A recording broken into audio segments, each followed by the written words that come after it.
About to start back up here in Duval County, but one struggle that we're seeing in our county is getting students to stay in school. Statistics from 2016 show that only 31% of Duval County's African American students passed annual reading assessments in grades 3 through 10. White students saw a 62% passing rate. The nonprofit in our area is now aiming to help those students get the inspiration that they need to not only go to school but succeed while they're there. Williams and Joann Wallace, they are here with us this morning. The Youth Empowerment Summit, or called YES, is the program that they have started up just recently here in April. And this is to help those kids really get them, like I said, not only to stay into school, but actually do well while they're there. So what's your thought process? Talk to me about where this idea came from. Well, you know, 12 years ago, and I thank so much for allowing us the opportunity, but 12 years ago, this vision had been staying with me for a long period of time, and my mom kept saying, why don't you take the vision and put it into action?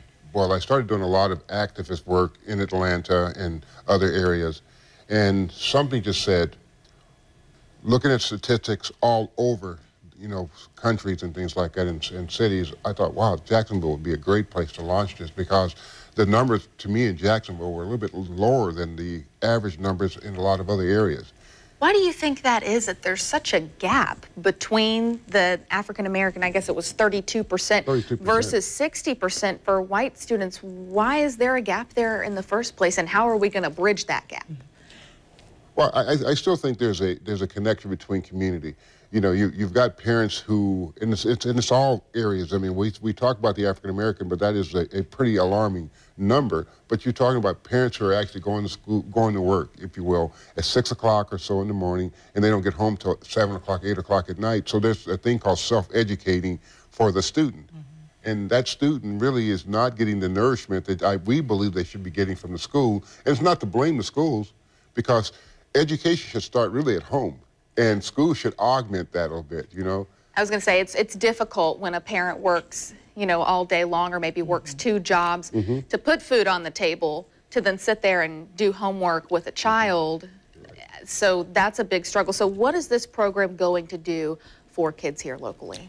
This program is going to open up opportunities. It's going to set more what we like to call an alternative roadmap.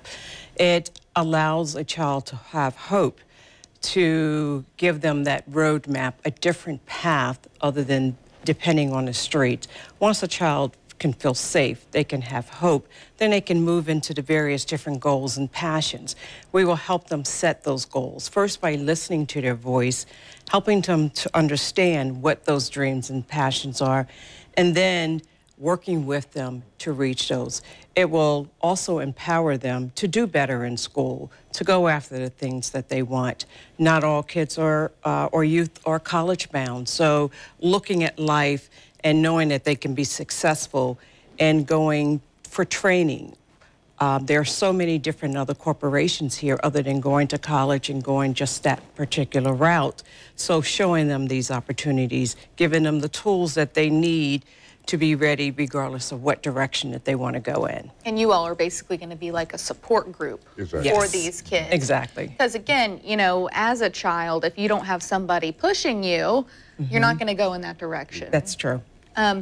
So how can people get involved in this? If maybe parents are watching at home and they're thinking, you know what, my kid needs this. They need somebody from the outside to push them in the right way and get them focused on school. Well, we believe the first step is going to our website, which is youthempsummit.com. And that's the first way, and I think it's really a good thing. But I think, you know, Joe touched on a piece. What we want to do with the Youth Empowerment Summit is we want to have 80% of the voice of the young people. And then the 20% will be spread out on management and our moderators and our staff people, because we believe our young people need to have an opportunity for people to listen to them, because no one's listening to them right now. Again, we say, go into the corner, Johnny or Susie, you know, because this is some adult conversation, but we want to challenge their mindset. We want to create a vision. And when you create a vision, there's action that comes behind that, right? And then, so one of the things that we do is we find opportunities and we discover things that we never knew about young people, because their minds are still clicking. And then I think the other part of it is that from infancy till about 10 years of age, their voices are different. right around 11, the kind of the bass becomes in a young man's voice and so forth. And he begins to change, but he's not that, ooh, and squeeze the cheeks and things like it. He's beginning to look like an adult and act like an adult. And they're really pushing you into those areas. My goal is to see a young person, when the parent comes home, he's done some things above and beyond what they had expectations of. Room's clean, all these other things, and he's speaking. Because most of our young folks are in a little silo area with their cell phone, their computer, and their doors are locked. So mommy and daddy can't come in. So trying to get him to speak up, basically. Yes, exactly.